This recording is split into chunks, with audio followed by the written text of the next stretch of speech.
Before we begin, though, tell us about your work with the banking platform Greenwood, which announced today they received a $40 million investment to assist Black and Latino businesses and individuals.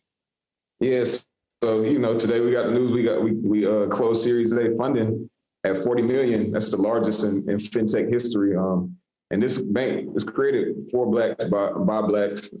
I got involved obviously because I'm a Black man, and in my community, the financial literacy and the access to loans and interest rates, quality loans and quality interest rates is very low. We get denied more for loans than any other race. So for me, it was just more about, being able to provide, some of the banking opportunities to our community that we haven't been provided with before. Right now we have 500,000 plus people on the waiting list ready to open accounts. We got like 100 days before we launch. Some of the investors include like the biggest banks in the world: Bank of America, JP Morgan, PNC. We're just trying to do something for our community. And we're just trying to get dollars circulating in our community, which in turn will, improve Black lives. In our community right now, money circulates, a dollar circulates 0 to like 2 times, as opposed to in a predominantly white community, the dollar, it circulates almost unlimited. So, we're just trying to, even the playing field and create some hope in our community and give access to some things that haven't been accessed before. Sounds like a tremendous opportunity and platform. Shout out to Killer Mike for being a teammate with you on that as well. Let's talk about one of my former teammates, and Drew Brees. He was my teammate in San Diego before you were born. But I went to his wedding. That's for another day, that story. Stop aging yourself, Marcel. Look, come on, he always do that. He come up here telling his age, bro. Hey, man, that wedding was crunk, though. Y'all still say that? All right, so let's get to talking about playing with Drew Brees. Tell us about Drew Brees, what he meant to you, and him being beyond just your quarterback. Yeah, man. Drew, I can't say it enough. I think all 4 years in the league, I've talked about him as being, the best. I got tired of saying he was the best. I'm like, yo, it's Drew Brees. That's what I call him. He's Drew Brees, and he's Drew Brees for a reason. He's put his best foot forward all 20 years he played in the league. Amazing guy on and off the field. I think one of the reasons, and I always say this, one of the reasons I'm as successful as I am is because of Drew. He made it easy for me to come into the league and do what I did. Half the time I didn't know what I was doing, my rookie year. But, I made it look good because Drew, made it comfortable for me and allowed me to play my best game and just kind of go out there and let loose. He just amazing dude. I hate that he retired. It's like, man, I've been playing with Drew. I don't want him to go. But he's laid down his legacy, and I don't think it could be touched.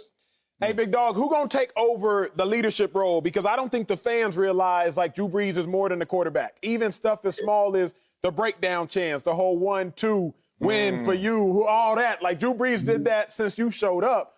Who's going to take over that leadership role in your mind, or is it you? Man, I think I have a certain role etched out on the team, and I'm obviously a leader in that locker room. I've kind of cemented myself in there. But when I look at a role like Drew's, Demario Davis, he's been kind of like that other voice behind Drew. When Drew was too tired to break it down, that's Demario's role. Another outstanding dude, man. Demario, he exemplifies what it is to be a role model, a teammate, a leader in the community, everything. So I think Demario can step up and kind of fill that void. I think as a whole, we got leaders on our team, man. We got a vet group, guys that know how to win, guys that know how to play together, guys that are accountable, and they know what they're doing. You talked about that void. Here's a time and a test for you to show some of that leadership. Who should be the Saints' starting quarterback week 1? Alvin? Let me grab my phone and call Sean. You know, I don't know. You know, when they say quarterback battles, I don't know what they're grading. You know, so but I mean, we got two guys. I mean, obviously, we got a chance to see what Taysom can do last year. Jameis, with it being his first year, you know, he was doing a lot of learning, and I think we all saw Jameis. You know, him talking about Drew shortly, and you know, just what Drew meant to him and his learning process, and being able to be in New Orleans, and you know, just being blessed and to even have the opportunity to be, you know, under Drew learning and on his team. So I think both guys have talent. You know, it's going to be a battle. They're going to have to battle, and Sean says it. There's no favorites. It is what it is. It's who's going to be able to put us in the position to win football games. And I think both are capable. We're just going to have to see. I know Jameis is ready. I know he's ready and hungry to prove what he can do. He's passionate. He plays with a chip on his shoulder. I mean, we've seen what he's been able to do in Tampa. I mean, and, you know, he'll tell you before anybody else tells you. I think his big thing that everybody looks at is his decision-making. And I think at a lot of the guys that I met, he's a dude that's hard on himself. And, you know, he demands excellence in everything he does and perfection. And I mean, he wants to do good, not only for himself, but like I think he wants to do good more for his teammates than he does himself. And then Taysom, I mean, we see Taysom week in and week out. I mean, he's a warrior. He's a grinder. He's been learning from Drew for a few years now, 4 years also. And, you know, another dude that wants to compete, wants to play, wants to win football games. So, you know, it's just going to be what happens in camp. Yeah. Who wins it? What a leadership answer there. I need him to speak at my funeral, bro. All them kind words. I know. Sound like Jameis to me. You delivering my eulogy, big dog. You hear. Hey, but the difference between this show and other shows, bro, it's more of a locker room vibe. So I'm going to ask you straight up, because I had to go back to November of 2016 is the last time you played a game without a reception, except that one game where Taysom was your starter out of the 4 games. So my question is, are you worried about your individual statistics if Taysom is your starter instead of Jameis because y'all run a different style of offense? Speak selfishly for a second if you can. Speak for yourself. Yeah, so you said it's a different kind of show, so we're going to chop it up and talk a little different. Me and Taysom just going to have a real talk. Me and Taysom going to have a real talk because, you know, I felt some type of way when I ain't catch a ball that game. I did, but you know, I'm a team guy. We got us a win. We did what we had to do, but I need want me to just throw it to me once. You could have answered or something. Just one. We would have been on the street. Man, I would have had some type of record or something maybe in the future. But nah, it's all good. You know, everybody has a different style. You know, Taysom got a little different style. He's able to do some different things that we haven't seen some quarterbacks do. Yep. You know, man, I mean, he's a tough player, and the game obviously changes when he's in there as opposed to when Jameis is in there. We got a little taste of Jameis for a game, just a small taste. And, you know, it's different, you know, and defenses, and I think that's up to a defense how they look at, you know, the quarterback position. You know, I think defenses look at Jameis way different than they look at Drew, way different than they look at Taysom. So, I mean, shoot, like I said, it's gonna be a camp situation where we see how it's gonna have to shake out. My dog, all right, you said this. You said everybody got a different style, so let's talk about the different styles running backs have. I need Alvin Kamara's top 5 running backs right now in order. Right now? Right now. Top 5 right now, including me? Including you and including the cast that's coming back from injury. So include Saquon and include McCaffrey. Yeah. Okay. So I'm gonna go me and Christian. I think if it's a 1A, 1B, or if we could both be at 1, I think that's it right there. 1, I think Dalvin and Derek, one of them or 2. I mean, it's just your preference, what you prefer. What do you prefer? It's your list. What do I prefer? Yeah. What do I prefer? I think I prefer Dalvin just from a you know, strategy standpoint in the game. Yep. Because you can look at Derek and say, okay, well, I'm gonna load the box because I know what he's gonna do. Yep. Dalvin, you can load the box, but he can still kill you on the other end. He can catch the ball and he can kind of get down the field. Derek can do that too, but I mean, you got to look at if we look at statistically and analytically, Derek's not going to catch the ball and run routes and do things like that. Who's at your 5 spot then? You gave me 1, 2. You gave me 3, 4. Who's a 5? No, I ain't give you 1, 2, or 3, 4. I gave you 2. Dalvin and Derek got 2, depending on what you prefer. Conversation. You know what I'm saying? Let's see. I still got Zeke in there. Mm-hmm. I still got you say Zeke. stats and analytics, and then you're gonna say Zeke. How you gonna do that? I still got Zeke, man. I'm looking at. They came in the state. That was for that situation. That was for the 2 spot. Now you can't trip me up.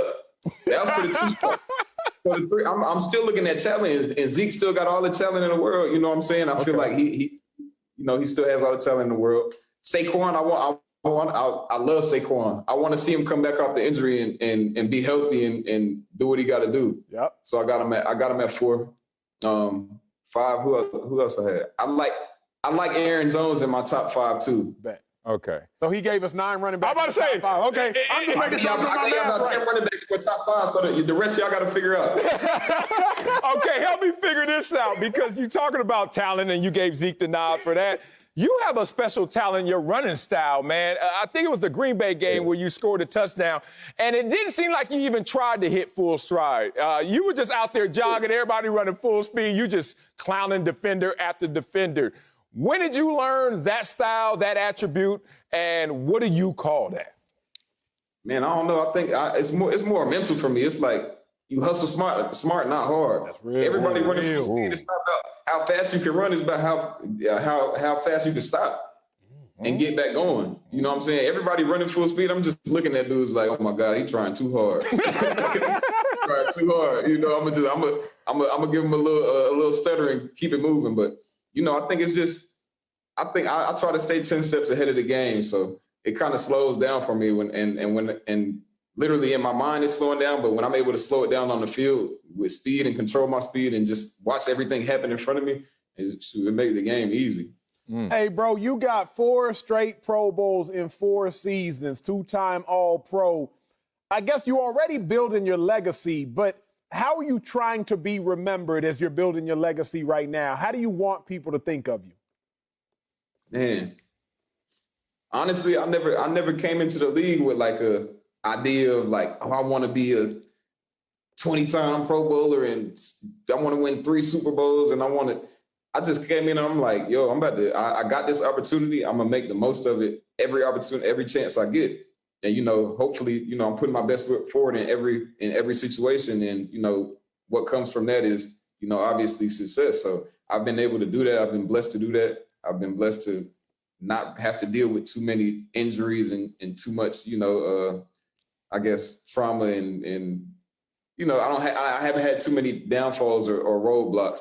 So I'm definitely blessed for that. But I mean, legacy right now, I'm just like 4 years in and I feel like I've played for 10, like just because of everything that's happened to me. And it's like, man, I can't say anything, but I'm blessed. And, the opportunity that I've been given in New Orleans, the situation that I'm in New Orleans,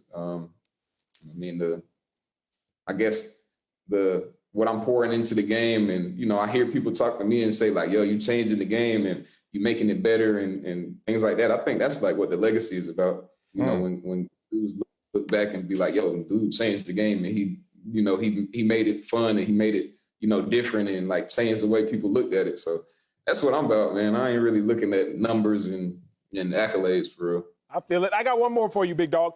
Your second year in the league is the whole Minnesota Miracle joint, and then the L.A. Rams, the BSPI call, and then the Vikings in overtime, and then this past year. What's going to get y'all over the hump this year? Because that's 4 years. It might have been your first year in the league, if I'm not mistaken, actually. Every year in the league, you got close, but you ain't really kicked the door down. How you and the Saints going to kick the door down this year? Man, you say we talk a little different on this show. It's a little different. We got to find a way to say, we